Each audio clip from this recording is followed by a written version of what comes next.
नमस्कार। डायबिटीज़, मधुमेह, शुगर ये एक ऐसी बीमारी है जो लगभग 10 में से 6 लोगों को अब हो रही है। ये बीमारी जब हो जाती है तब तो इसको खैर दीमक कहा ही जा रहा है कि दीमक है, अगर लकड़ी में लग गई तो लकड़ी को अंदर से खोखला कर देती है, बाहर से लकड़ी ऐसी ही लगेगी जैसे ठीक ठाक है सारा। ये बीमारी, अगर आप चाह रहे हैं कि इस बीमारी से आप अपने आप को बचा लें, आपको ये बीमारी ना लगे, तो फिर आपको क्या करना होगा। सामान्य तौर पर हम सबकी आदत ऐसी हो गई है कि जब हो जाएगी तब देखेंगे, पहले से क्या सोचना। लेकिन हमें पहले से ही निर्धारित करना होगा कि अगर हमें ये रोग नहीं चाहिए अपने शरीर में, तो कुछ ऐसे व्यायाम हैं, कुछ ऐसे आसन हैं, जिन आसनों का अभ्यास यदि हम नियमित करेंगे तो निश्चित ही इस बीमारी से अपने आप को बचा के रख सकते हैं। आज हम उपस्थित हैं योगा फॉर डायबिटीज़ का विषय हमने पहले लिया हुआ है कि डायबिटीज़ हो जाए उसके लिए हम कौन से योगासन और कौन से प्राणायाम कर सकते हैं। लेकिन डायबिटीज़ होने से रोकें, इसके लिए आपको कौन से व्यायाम करने हैं। आज विषय हमारा है how to prevent diabetes by yoga. ये हम आज बताने वाले हैं कि योगा डायबिटीज़ को ही नहीं, यदि आप नियमित योग का अभ्यास करते हैं तो निश्चित ही आप अपने शरीर में किसी भी रोग को घुसने से रोक सकते हैं। क्योंकि डायबिटीज़ या फिर कोई भी अन्य रोग, ये आपके शरीर में कब घुस पाता है, जब आपके शरीर का डिफेंस मैकेनिज्म थोड़ा सा कमज़ोर होता है। हम जो भी व्यायाम करते हैं, जो भी हम प्राणायाम करेंगे, उन सब से हम अपने शरीर की डिफेंस मैकेनिज्म को ही मजबूत करते हैं। हालांकि डायबिटीज़ जो है ये कोई पैथोजेनिक डिसीज़ नहीं है, पैथोजेनेसिस नहीं है इसमें कुछ ऐसी कि पैथोजेनिक ऑर्गेनिज्म कोई आपके शरीर में घुसा हो जिसकी वजह से डायबिटीज़ हुई हो। डायबिटीज़ होने का मूल कारण होता है पैनक्रियाज का इनएक्टिव होना, और पैनक्रियाज के इनएक्टिव होने में बहुत सारे फैक्टर्स रेस्पॉन्सिबल होते हैं।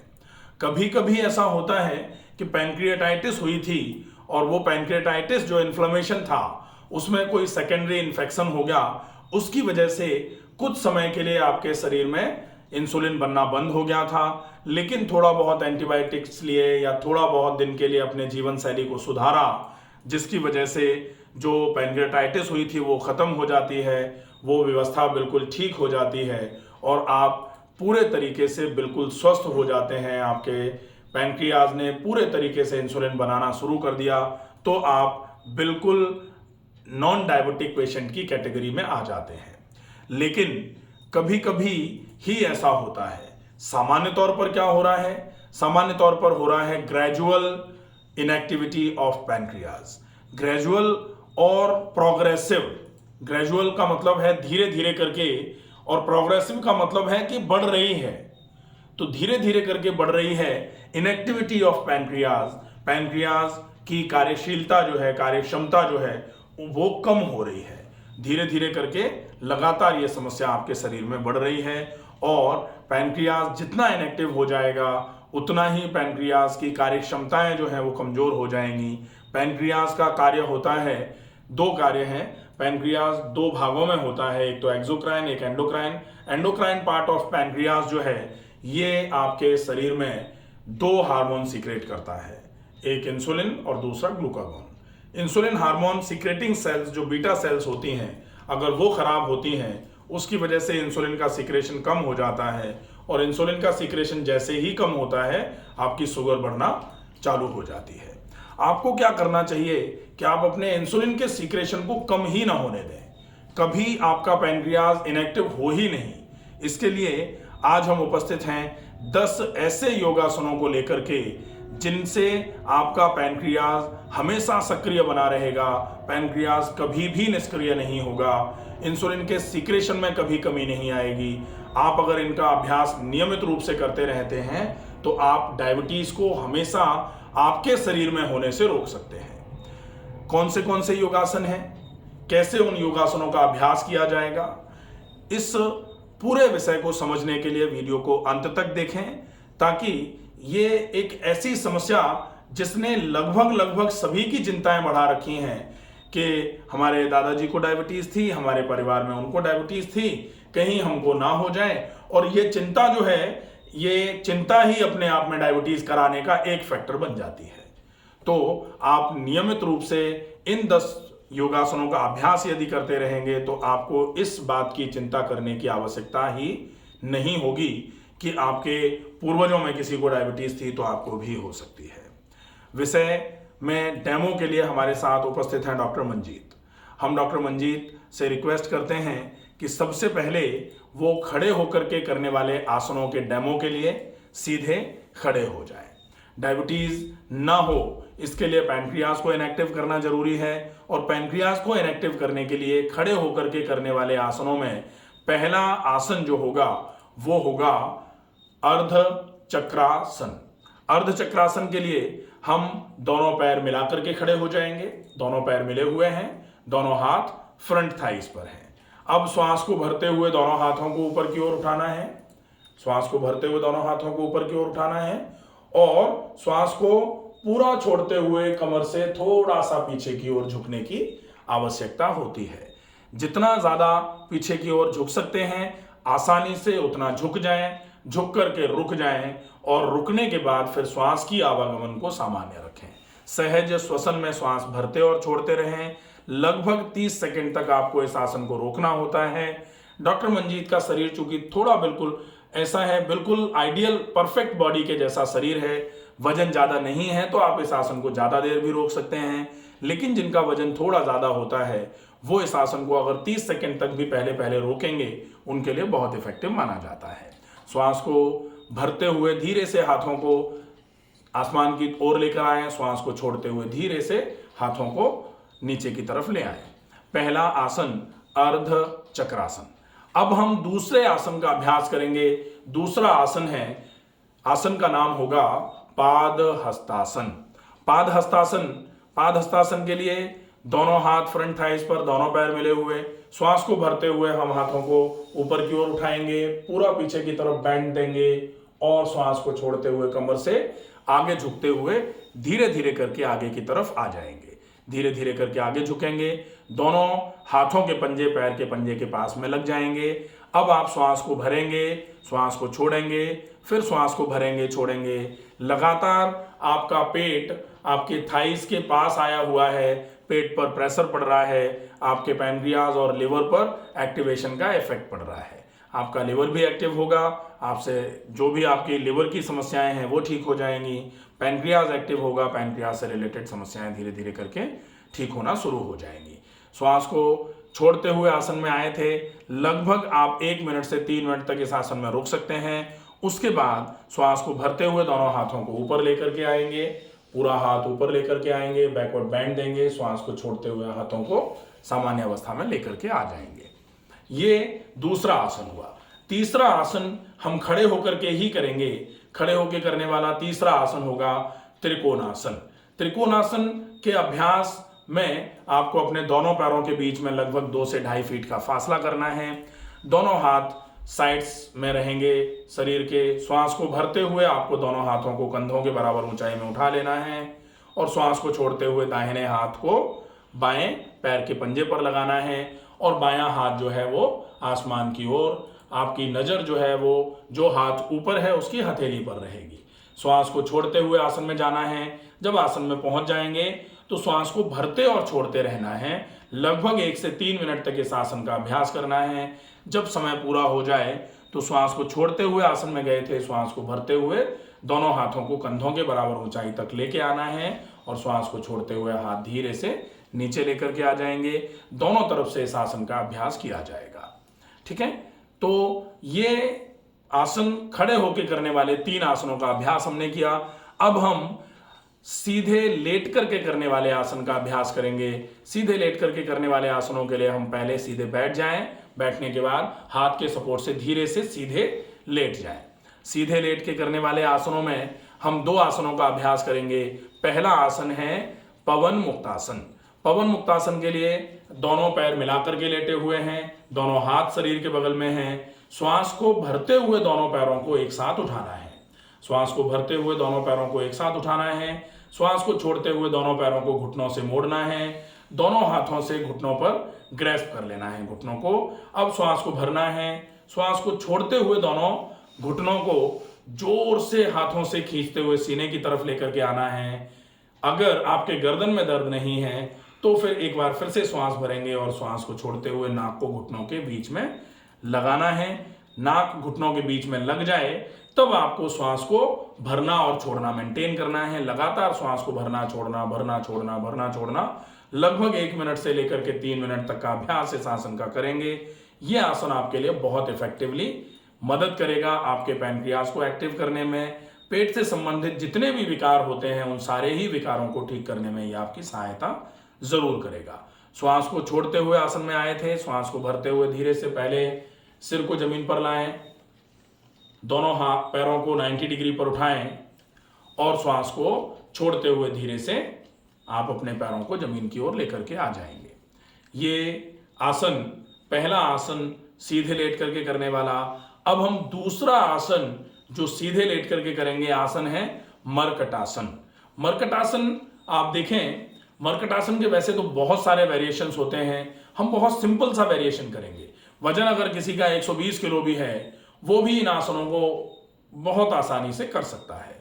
किसी भी आसन को करने में किसी को कोई दिक्कत नहीं है। हालांकि आसन के अभ्यास में बोला जाता है स्थिर सुखम आसनम प्रयत्न शैथिल्यम अनंत समापतिभ्याम, तब हमको इफेक्ट के रूप में मिलता है तत द्वंद्व नभिघातम।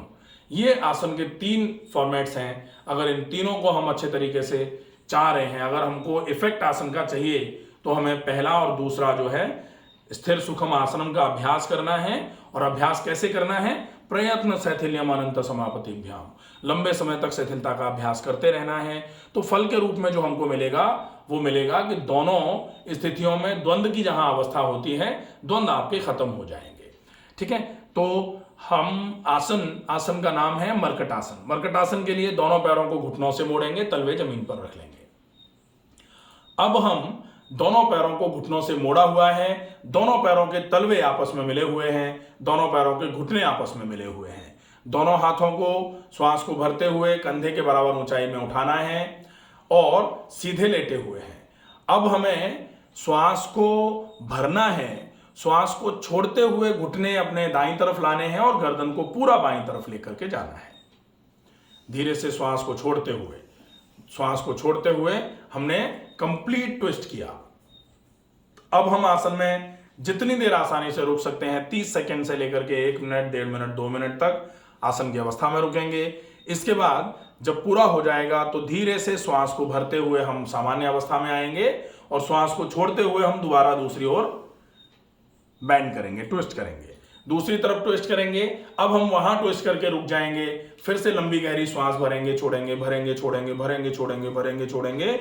लगभग 1 मिनट से लेकर के 1.5 मिनट, 2 मिनट, 2.5 मिनट, 3 मिनट, जितना मैक्सिमम रुक सकते हैं आसानी से उतना रुकेंगे। श्वास की गति सामान्य रहेगी, सहज श्वसन में श्वास की गति चलनी चाहिए। ये जो है इस आसन का अभ्यास जब आप करते हैं तो ये आपके पेट पर टॉर्क क्रिएट करता है, आपकी आंतों की चाल को बढ़ाता है, आंतों में भरे हुए मल को निकालने का काम करवाता है। साथ में ये आपके पैनक्रियाज, लिवर, गॉल ब्लैडर, इन सबको एक्टिवेट कराने का काम करता है। साथ में आपका पैनक्रियाज जब एक्टिवेट होता है तो आपके शुगर को बिल्कुल नहीं होने देने के लिए यह आसन बहुत अच्छे तरीके से आपकी मदद करवाता है। धीरे से श्वास को भरते हुए आसन की सामान्य अवस्था में आ जाएंगे। ये 2 आसन हो जाएंगे जो हम सीधे लेट करके करते हैं।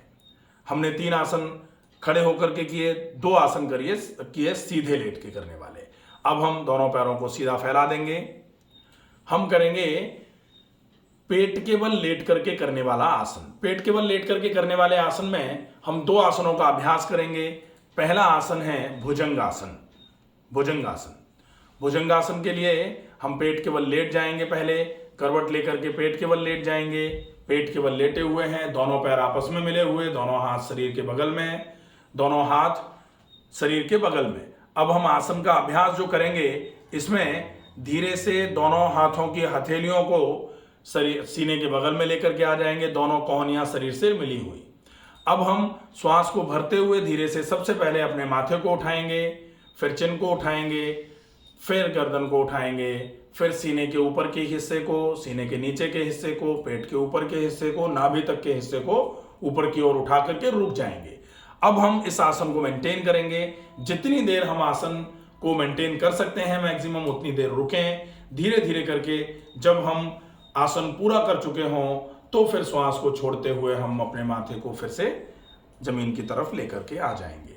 ये भुजंगासन हो जाता है। भुजंगासन के बाद हम दूसरा आसन जो पेट के बल लेट के करने वाले सीरीज में करेंगे, आसन का नाम होगा धनुरासन। धनुरासन के लिए आप अपने दोनों पैरों को घुटनों से मोड़ेंगे, दोनों हाथों से टखनों को रेस्पेक्टिवली पकड़ लेंगे, दाहिने हाथ से दाहिने टखने को, बाएं हाथ से बाएं टखने को। अब आप अपने हाथों से पैरों को ऊपर की ओर खींचेंगे, पैरों पर जोर लगाते हुए हाथों से पैरों से कंधे को ऊपर की ओर खींचेंगे। आपका पूरा का पूरा शरीर जो है वो लोअर एब्डोमेन पेल्विक रीजन पर शिफ्ट हो जाएगा। पूरा का पूरा वजन लोअर एब्डोमेन और पेल्विक रीजन पर रहेगा। आप इस आसन को जितनी देर इजीली होल्ड कर सकते हैं उतनी देर होल्ड करें। 10 सेकंड से लेकर के लगभग 1 मिनट तक आप इस आसन को आसानी से होल्ड कर सकते हैं। जब समय पूरा होने लगे तो फिर आप श्वास को भरते हुए आसन में आए थे, श्वास को छोड़ते हुए धीरे से आसन से वापस आ जाएंगे। ये आसन 2 हो जाएंगे पेट के बल लेट करके करने वाले। तो टोटल 7 आसन आपने अभी तक किए।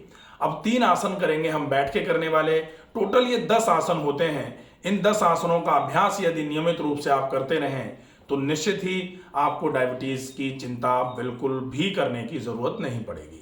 हम धीरे से शशांकासन में आते हुए वज्रासन की अवस्था में बैठ जाएं।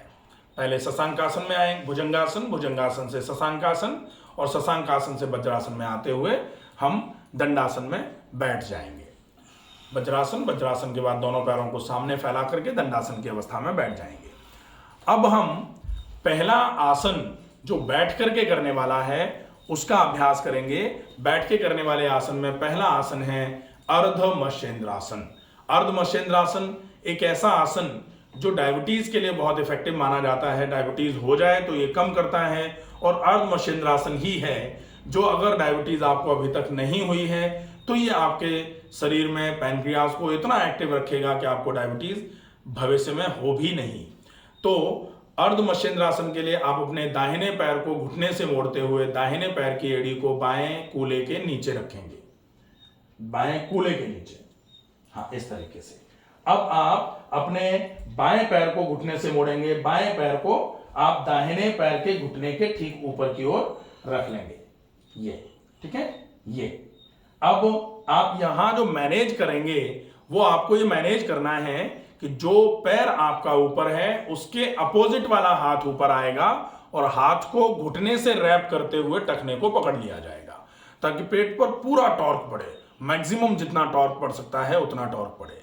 ये बहुत इफेक्टिव रहता है। इस आसन का अभ्यास अगर आप लगभग 1-1 मिनट करके दोनों तरफ से करते हैं तो निश्चित ही ये आपके लिवर और पैनक्रियाज को बहुत अच्छे तरीके से एक्टिव करने में आपकी सबसे ज़्यादा मदद करता है। आसन को करते समय आप श्वास छोड़ते हुए आसन में गए थे, श्वास को भरते हुए धीरे से दोनों हाथों को कंधे के बराबर ऊंचाई में उठाया और श्वास छोड़ते हुए हाथ को धीरे से नीचे की ओर ले आएंगे, ठीक है। अब आप इस आसन के बाद दूसरे आसन का अभ्यास करेंगे और दूसरा आसन जो है, आसन का नाम है योग मुद्रासन। योग मुद्रासन के लिए सबसे पहले आप वज्रासन की अवस्था में आ जाएंगे। वज्रासन की अवस्था में एक पैर को घुटने से मोड़ा, एड़ी को कूल्हे के नीचे रखा, दूसरे पैर को घुटने से मोड़ा, एड़ी को कूल्हे के नीचे रखा। दोनों हाथों की मुट्ठियां बनाई। मुट्ठियां इस तरीके से बनाएं कि अंगूठा आपके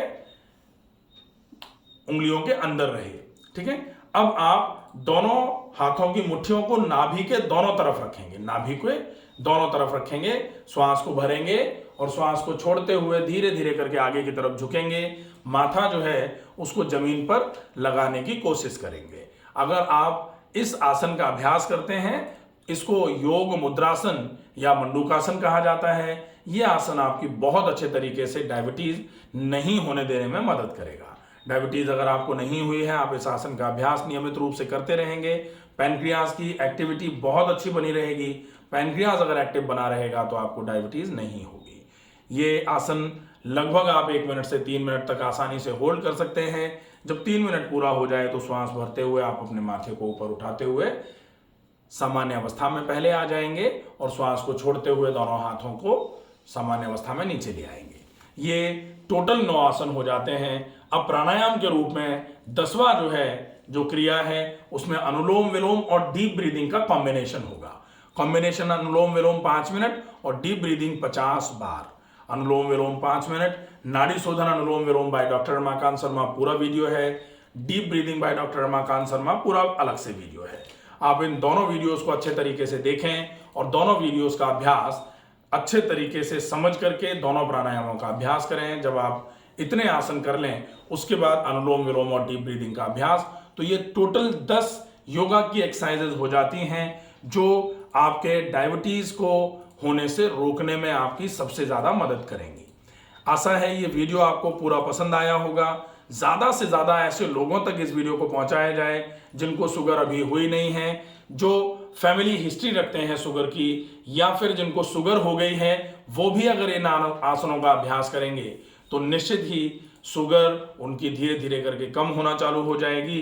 थोड़ा डाइट का फॉलोअप करेंगे, शुगर बिल्कुल धीरे धीरे करके ठीक हो जाएगी। स्वस्थ रहिए, सुरक्षित रहिए। धन्यवाद।